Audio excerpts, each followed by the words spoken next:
குரு தசையில உங்களுக்கு பொது அவமானங்கள், உயிரிழப்புகள் நிறைய குரு தசையில இருக்கும். குரு தசை நடந்தா பாசிட்டிவா அதெல்லாம் இல்லைங்க. எல்லா கிரகத்தினுடைய விஷயத்திலும் பாசிட்டிவ் அண்ட் நெகட்டிவ் நடக்கும்.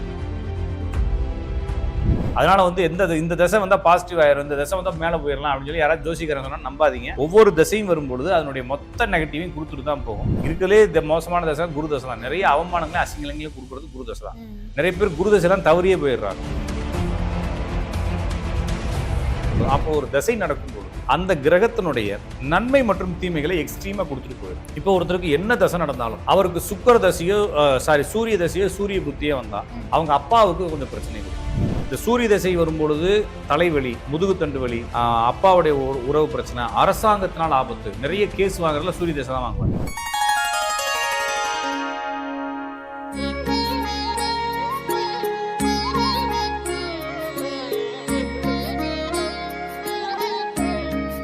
ஸ்ரீ வாராகி டிவி நேயர்களுக்கு வணக்கம். இன்றைய நேர்காணல்ல ராஜநாடி பார்த்திபன் சார் தான் நம்ம கூட இருக்காங்க, பேசலாம். வணக்கம் சார். வணக்கம். நேரில் அனைவருக்கும் வணக்கம்.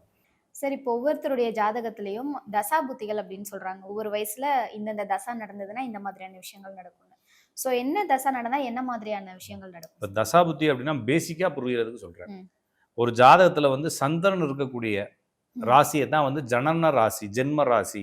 இப்போ என் ராசி மகர ராசி, என் ராசி கும்ப ராசி, என் ராசி மீன் ராசின்னு சொல்றது 12 கட்டங்களுக்கு ஒவ்வொரு பேர் இருக்கு. அப்ப மேல கார்னர்ல, ரைட் கார்னர்ல, லெஃப்ட் கார்னர்ல டாப்ல இருக்கிறது மீனம். அதுக்கப்புறம் மேசம், ரிஷபம் சொல்லிட்டு வரிசையா 12 ராசிகள் இருக்கு. இந்த 12 கட்டத்துல என் ஜாதகத்துல சந்திரன் எங்க இருக்கோ அதை என்னுடைய ராசின்னு சொல்லி பரவலாக வழக்கத்தில் வழங்கப்படுகிறது. அது அப்படி எதுவும் ஜோதிட நூல்கள் சொல்லல. ஜென்ம நட்சத்திரம்ன்றது சொல்ல, ஜென்ம ராசின்னு சொல்ல, அவங்க சந்திரன் சொல்றாங்க. இப்ப இதே நீங்க வெஸ்டர்ன் அஸ்ட்ராலஜிக்கு போயிட்டீங்கன்னா சந்திரன் எடுக்க மாட்டாங்க, சூரியன் இருக்கக்கூடிய ராசி தான் அவங்களுடைய ராசியை சொல்லுவாங்க.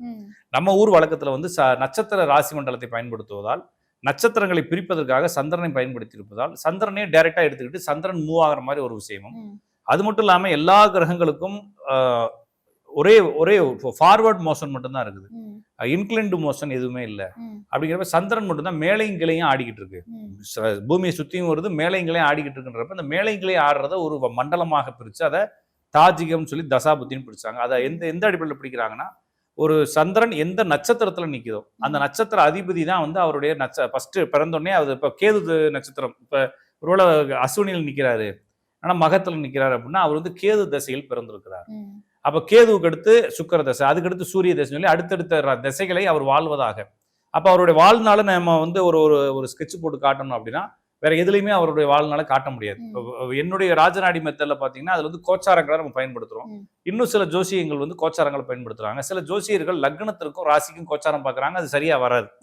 பொதுவா எல்லா கிரகங்களுக்கும் யாரு கோச்சாரம் பாக்குறாங்களோ அதுதான் சரியா வரும். அது மாதிரி விஷயங்கள் இங்க பாரம்பரியத்துல இல்லை. ஏன்னா அவங்க ஸ்தான பலம் பாக்குறதுனால, ஸ்தானங்களுடைய வெயிட்டேஜ் தான் பாக்குறதுனால, ஸ்தானங்களுடைய வெயிட்டேஜ், அந்த கிரகம் நின்ற சாரம், அந்த சாரம் கொடுத்த கிரகங்கள் இதெல்லாம் வச்சு பார்க்குறப்ப இந்த நட்சத்திர அடிப்படையில் நகரக்கூடிய விஷயங்கள் அவங்களுக்கு ஈஸியா இருக்குன்றதுனாலையும் இந்த தசாபுத்தி சிஸ்டங்களே மொத்தம் 32 தசாபுத்தி இருக்குது.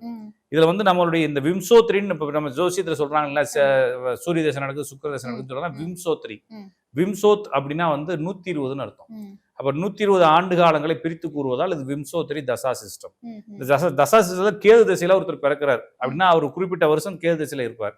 அதுக்கப்புறம் ஒரு 2-3 வருஷம் கழிச்சு, ஒரு பாதியில பிறந்தக்காரன் ஒரு 2.5 வருஷம் கழிச்சு அடுத்தவருக்கு சுக்கிர தசை ஆரம்பிச்சோம். அதுக்கப்புறம் ஒரு 20 வருஷம் சுக்கிர தசை போகும். அதுக்கப்புறம் சூரிய தசை ஆரம்பிச்சோம்னு சொல்லி அப்படியே வரிசையா இது ஒரு சைக்கிள். அப்ப எந்த திசையில பிறக்கிறோமோ அதுல இருந்து அடுத்தடுத்த திசைகளே அவர் வாழ்வார். ஒவ்வொரு திசைகளுக்கும் ஒவ்வொரு காலங்கள் இருக்கு அப்படிங்கிறத புரிஞ்சுக்கலாம். அப்ப இந்த சைக்கிள் தான் ஒருத்தர் வாழ்றார். அப்ப ஒரு தசை முடிச்சு அடுத்த தசை வரும் பொழுது அந்த தசாநாதன் இந்த ஜாதத்துல எப்படி இருக்காருன்னு பார்ப்பாங்க ஜோசிக்காரங்க. ஓகேங்களா, அவர் 6, 8, 12 இருக்கிறாரா, பாவத்துவத்துல இருக்கிறாரா, அல்லது ஒரு பாவியோட சேர்ந்து இருக்கிறாரா, பாவியால் பார்க்கப்படுகிறார், இல்ல இவரே இயற்கை பாவரா, அல்லது இவர் சரியான ஆதிபத்தியம் சரியா இல்லையா, அல்லது இவருக்கு நின்ற சாரங்கள் சரியில்லையா, இது மாதிரி நிறைய விஷயங்கள் எடுத்துக்கிட்டு ஒருவேளை இவர் சரியான இடத்துல இல்லை அப்படின்னா இந்த தசாக்கள் இவருடைய தசாவோ இவருடைய புத்தியோ சரியான பலனை வழங்காதன்னும், இவர் ரொம்ப பவர்ஃபுல்லா இருக்காரு, யோகியா இருக்காரு, எல்லா விஷயத்திலுமே பெட்டரா இருக்காரு அப்படின்னா இவருடைய தசால தான் எல்லா நன்மைகளும் நடக்கும்னு சொல்லி ஜோசிக்காரங்க சொல்றாங்க. ஆனா இது பொதுவாகவே நீங்க இதெல்லாம் விட்டுட்டு அவர் என்ன லக்னம் என்னதா இருந்தாலும் பரவாயில்ல, இப்ப தசை நடத்தக்கூடிய தசாநாதன் அந்த ஜாதத்துல எந்த ஆதிபத்தியம் வாங்கியிருந்தாலும் சரி, எங்க இருந்தாலும் யாரால் பார்க்கப்பட்டாலும் அதை பத்தி எந்த கவலையும் இல்லை. ஓகே. பேசிக்கா ஒரு கிரகத்தினுடைய தசா நடக்கும்போது அந்த கிரகத்தினுடைய காரகங்களை அந்த தசா செய்யத்தான் செய்யுது. அப்ப பாவக்காரகங்கள் அப்படிங்கிறது லக்னத்துல இருந்து இப்ப வந்து ஒருவேளை மிதுன லக்னத்துக்காரருக்கு 5ஆம் வீடு தான் வந்து பூர்வ புண்ணியம். அப்ப 5ஆம் வீட்டு ஸ்தானாதிபதி வந்து சுக்கிரன் ஆயிடுறாரு.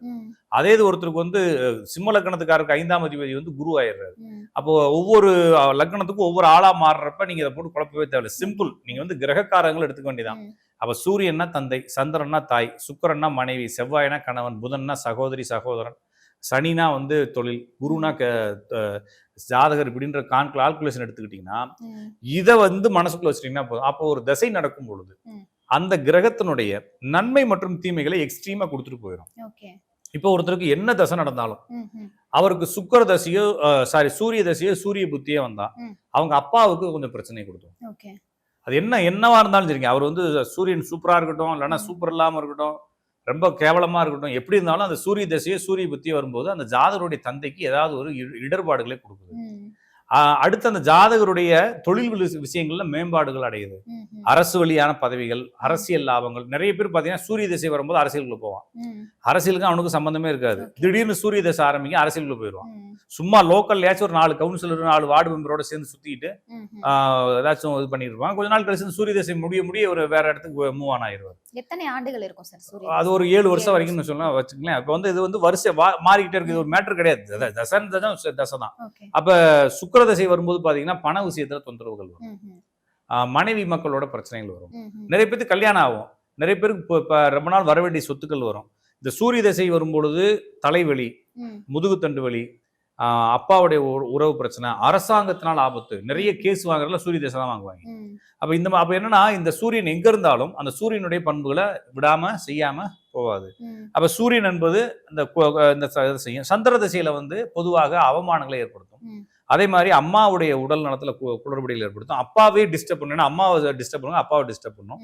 வெளியூர் பயணங்கள் கிடைக்கும், நிறைய இடமாற்றங்கள் நடக்கும், நிறைய அவமானங்கள். ஆனா இந்த ஜாதகர் வந்து சொசைட்டில ஒரு 4 பேர் தெரிய அளவுக்கு ஃபேமஸான ஆளா மாறிடுவாரு.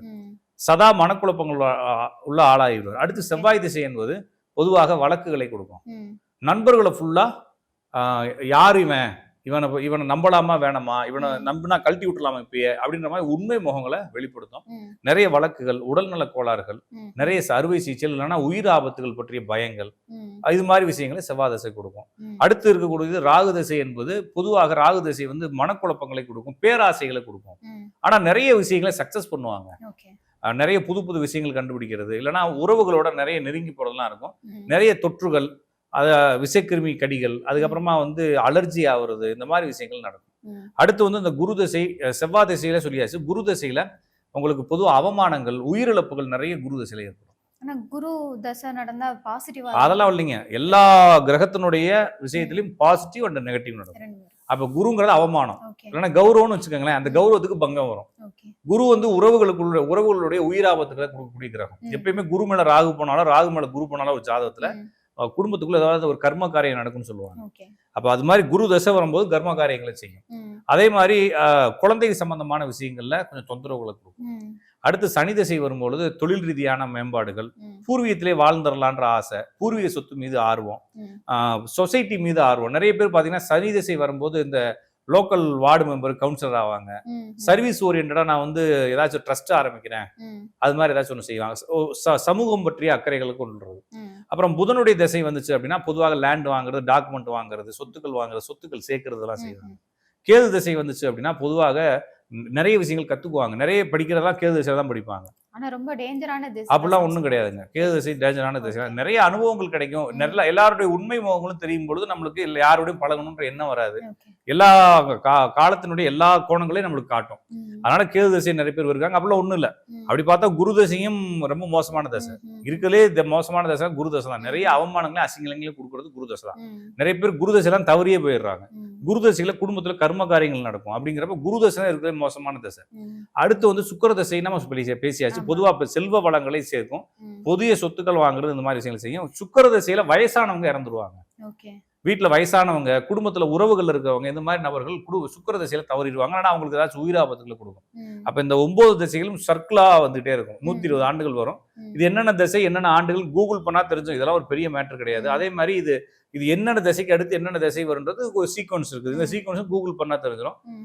ஆனா வந்து இது வந்து லக்னத்துல இருந்து இவ்வளோ என்ன சாரம் வாங்கியிருக்கோ அதுக்கு, இல்லைன்னா சாரம் கொடுத்ததுக்குன்னு சொல்லி ஜோசிக்காரங்க சொல்றது வந்து அது வந்து இல்ல ஜாதக ரீதியான சில அனலைஸை கொடுக்குமே தவிர பேசிக்கா அவங்க என்ன அனலைஸ் பண்ணாலும் பண்ணாட்டினாலும் அது எங்க இருந்தாலும் அதை பத்தி கவலைப்பட தேவை. கிரக காரகங்கள் அப்படிங்கிறத இந்த தசாக்கள் வரும்பொழுது கொடுக்கும். நிறைய பேர் பாத்தீங்கன்னா தொழில் பண்ணிக்கிட்டு இருப்பான், அந்த தசா மாறும் பொழுது அந்த தசாவினுடைய தொழிலை எடுத்து செய்வாங்க. நிறைய ஒருத்தருக்கு வந்து சந்திரன் பலமா இருக்கு, அவருக்கு வந்து சந்திர திசையில இருக்கிறாரு. சந்திர திசையில இருக்கும்போது அவர் டிரான்ஸ்போர்ட்ல இருக்கிறாரு. திடீர்னு அவருக்கு செவ்வாய் தசை ஆரம்பிக்கிறப்ப பாத்தீங்கன்னா அவர் ஒரு கிச்சன் போட்டுருவாரு, ஒரு ஹோட்டல் ஆரம்பிச்சிருவாரு. ஏன்னா செவ்வாய் வந்து அந்த இடத்துல ஃபயரை கொடுக்கணும். அப்ப என்னன்னா அந்த சந்திரனுடைய தன்மையோட சேர்த்து செவ்வாய் அப்படின்னு என்ன செய்யணும், நம்மளோட தசா மாறும் பொழுது அந்த தொழிலினுடைய அந்த போக்குகளே மாறிக்கிட்டே வரும். அதையும் நம்ம பார்க்கலாம். அப்ப ஒரு தசா மாறும் பொழுது எல்லா விஷயங்களும் சின்ன சின்னதா மாறுது. ஆனா ராஜநாடில தசாக்கள் எடுத்துக்கிறது இல்லை. ஏன்னா தசாக்கள்ல சில குளறுபடிகள் இருக்கு. ஏன்னா இப்ப நம்ம பயன்படுத்தக்கூடியது வந்து சந்திரன் அடிப்படையில் தான் பாக்குறோம். சந்திரன் அடிப்படையில் பார்க்கும்போது சந்திரனுடைய நிலையை நட்சத்திரங்களுக்கு இது பண்றதுக்கு வாக்கியத்துல ஒரு நட்சத்திரம், இதுல ஒரு நட்சத்திரம் வருது. நிறைய கான்ட்ரோவர்சிஸ் இருக்கு. அதுவும் இல்லாம பராசர ஓரா சாஸ்திரத்துல வந்து 32 தசாபுத்திகள்ல காலச்சக்கர தசை, நைசர்கிக தசைன்னு தான் வந்து பெருமையா பேசியிருக்காரு. ஆனா நம்ம வந்து விம்சோத்திரி தசையை எடுத்து பேசுறோம். இது எதற்குன்னா கணக்கு பண்றதுக்கு ஈஸியா இருக்கு. அவர் என்ன நட்சத்திரத்துல பிறந்திருக்காருன்னா அதுல இருந்து ஈஸியா கணக்கு பண்ணி பலன் சொல்றதுக்கு ஈஸியா இருக்கனால பயன்படுத்துறேன் தவிர இதுலயும் இப்ப பொதுவா தானே இருக்கு. இப்ப சூரிய தசை நடந்தா சூரியனுடைய பண்புகள் நடக்கும்ன்றதுனால பொதுவான பலன்கள் தான் அதுல கிடைக்கிறதே தவிர பர்டிகுலரா இவருக்கு இது நடக்கும் அப்படின்றத இவங்க முயற்சி செய்யறாங்க, தப்பு ஒண்ணும் இல்லை. ஆனா வந்து அது முழுமையான ஒரு நிகழ்வை சொல்லி புரிய வைக்க முடியாதுன்றதுனால நான் தசாக்களை பயன்படுத்தாம அதை விட ஈஸியா இந்த கோச்சாரங்கள் நம்மளுக்கு பயன்படுத்தணும்னா ராஜநாட்டில கோச்சாரங்களை தான் பயன்படுத்தி நம்ம பலன் சொல்றோம். Okay sir. இப்போ நீங்க சூரிய தசா பத்தி சொன்னீங்கல்ல, அது வந்து ஒரு அதுல பாசிட்டிவா தான் சொல்றாங்க. பட் அது வந்து சின்ன வயசுல வரக்கூடாது, ஒரு மிடில் ஏஜ்ல எத்தனை வயசுல வந்தாலுங்க. சின்ன வயசுல அப்பாவை இழந்துட்டா சரி இருக்காது இல்லையா? ஒரு மிடில் ஏஜ்ல அப்பா போனாருன்னா பிரச்சனை இல்லை, அப்பாவோட அன்பு போனா பிரச்சனை இல்லை, அப்பாவுக்கு ஏதாச்சும் பிரச்சனை பிரச்சனை இல்லைன்ற மாதிரி சொல்லாமே தவிர சிறு வயதுல போயிட்டா இன்னும் கொஞ்சம் குழப்பத்தை கொடுக்கும் பிள்ளைகளுக்குன்ற மாதிரி. அது வந்து என்னன்னா குட்டி சுக்குரன் குடும்பத்துக்கு ஆகாதுன்னு ஒரு பழமொழி இருக்குது. எல்லா திசைகளுமே சின்ன வயசுல வரக்கூடாதுன்னு சொல்லுவாங்க. கேது திசை பிறக்கிறப்ப கேது திசை வந்து அவன் வாழ்க்கை வீணா போயிருன்னு சொல்றாங்க. அப்படிலாம் நான்லாம் பிறக்கிறப்ப கேது திசை தான் நான்லாம் வீணாலாம் போல. அப்ப என்னன்னா அவங்களுடைய வியூல சொல்றாங்க. அவங்க என்ன இப்ப எல்லா கிரகங்களும் சிறு வயதுல வந்து கொஞ்சம் தொந்தரவு கொடுக்கத்தான் செய்யும். ஏன்னா அவருக்கு கொடுக்குற மாதிரி அவங்க வீட்டுல இருக்கவங்களுக்கு கொடுக்குன்றதுனால அந்த திசையை வந்து விருக்குறாங்க. பொதுவாக எல்லா திசைகளும் அதாவது கூடிய நெகட்டிவா கொடுக்கத்தான் செய்யுது. அதனால வந்து இந்த திசை வந்தா பாசிட்டிவ் ஆயிரும், இந்த திசை வந்தா மேல போயிடலாம் அப்படின்னு சொல்லி யாராவது ஜோசிக்காரங்க சொன்னா நம்பாதீங்க. ஒவ்வொரு திசையும் வரும்பொழுது அதனுடைய மொத்த நெகட்டிவையும் கொடுத்துட்டு தான் போகும். அந்த இப்ப ஒரு உதாரணத்துக்கு ஒருத்தருக்கு ஒரு 28 வயசுல இருந்து ஒரு 25 வயசுல இருந்தே வச்சுக்கோங்க, ஒரு 45 வயசுக்குள்ள சுக்கிர தசை வந்துச்சுன்னு வச்சுக்கோங்களேன், அவர் அப்பதான் குடும்ப வாழ்க்கையை நிம்மதியா வாழணும். ஆனா சுக்கிர தசை வாழ விடாது. உங்களை சண்டை சச்சரவு, குடும்பத்துக்குள்ள பிரச்சனை, ஈகோ கிளாஸ், அந்யுன்ய குறைபாடுகள் நடக்கும். அப்ப அந்த இடத்துல வரக்கூடிய சுக்கிர தசை வீணான தசை. ஓகேங்களா? அப்ப சுக்கிர தசை எப்போ வரும்னா ஒன்னு 20 அப்ப ஒரு 30-35 வயசுக்குள்ள முடிச்சுட்டா கூட சரி, 30 வயசுக்குள்ள முடிச்சுட்டா கூட 30 வயசுக்கு அப்புறமா அடுத்து வரக்கூடிய சூரிய தசையில அவர் கொஞ்சம் ஆளுமையாயிருவாரு. அப்ப ஒரு குழந்தை பிறக்கிறது அது மாதிரி விஷயங்களுக்குள்ள போயிடுவார், சம்பாதிக்கக்கூடிய மோட்டிவேஷன்ல போயிடுவார். அப்ப குடும்பம் சரியாயிடும். அப்ப எந்த வயசுல எது நம்மளுக்கு தேவையோ அந்த தசை வந்துடக்கூடாது. ஒரு 40 வயசுல இருந்து 45 வயசுக்குள்ள குரு தசையெல்லாம் வந்துருச்சு அப்படின்னா அவமானங்களால் மாட்டிக்குவாங்க. சந்திர தசை வந்தாலும் அவமானத்துல மாட்டிக்குவாங்க. அப்ப அந்த டயத்துல அது வரக்கூடாது. வந்துச்சுன்னா வீணா போயிடுவாங்க. அப்ப ஒரு 25 வயசுல இருந்து ஒரு 30 வயசு 40 வயசுக்குள்ள சனி தசை வந்துச்சுன்னா அவன் வந்து வீட்டுக்காக உழைக்காம ஊருக்காக உழைக்க போயிடுவான். அப்ப இது மாதிரி அந்த எது நம்மளுக்கு அந்த இடத்துல தேவையோ அந்த தசை வந்துடக்கூடாது. வந்தா அந்த வேலையை செய்ய வச்சுட்டு நம்மளை குழப்பி விட்டு போயிடும். இது வந்து நம்ம சிச்சுவேஷன் பேஸ்ல எல்லாம் பேசணுமே தவிர இது இப்படித்தான் ஸ்டாண்டர்டா இருக்கணும்ன்ற அவசியம் இல்லை. அது வந்து ஏன்னா வந்து இயற்கை எப்படி வேணாலும் இருக்கலாம். ஒருத்தனுக்கு இப்படித்தான் வந்து முகம் இருக்கணும்ன்ற அமைப்பு இல்லை, அவனுக்கு அப்படி இருக்குது அவ்வளவுதான் அப்படின்ற மாதிரி. இது இருக்கக்கூடாதுன்றதுல இப்படி இருந்தால் இப்படி நடக்கும்ன்றத சொல்லலாம். ஏன்னா இந்த தசாபுத்திகளை பார்த்து ரொம்ப குழப்பிக்க தேவையில்லை. நான் சொல்ற மாதிரி கிரக காரகங்கள்னு கூகுள்ல டைப் பண்ணுங்க, அந்த காரகங்கள் வரும். என்ன திசையோ அந்த காரகங்கள் சம்பந்தமான பிரச்சனைகள் நீங்க அனுபவிக்க போறீங்க, அதுக்கு ப்ரிப்பேரா இருந்துக்குங்கன்னு அர்த்தம். அவ்வளவுதானே தவிர ரொம்ப போட்டு பயப்பட தேவையில்லை. நான் திருப்பி சொல்றது, ஒரு ஜாதகத்துல ஒருத்தனுக்கு சுக்கிர தசை நடக்குது, அவன் ஜாதகத்துல சுக்கிரன் பெருசா சிக்கலா இல்லை அப்படிங்கிறப்ப அவனுக்கு குடும்பத்துக்குள்ள சண்டை சச்சரவுகள் வரும், எல்லாமே வந்துட்டு கடந்து போயிடும். இதே அவனுக்கு வந்து 2 கல்யாணம் ஆகணும் அப்படின்னா சுக்கிர தசை நடக்கும்போது அவனுக்கு 2 கல்யாணத்தை பண்ணி வச்சுட்டு போயிடும். அப்ப ஜோசியத்துல ஜாதகத்துல என்ன ஸ்டேட்டஸ் இருக்கோ அதை தான் தசாபுத்திகள் செய்யுமே தவிர தசாபுத்தி ஒன்றும் புதுசாக அவங்களுக்கு ஒன்றும் செஞ்சிடாது. அப்படிங்கிறனால ஜாதகம் நல்லா இருந்தா நீங்க என்ன தசை வந்தாலும் கவலைப்பட தேவையில்லை.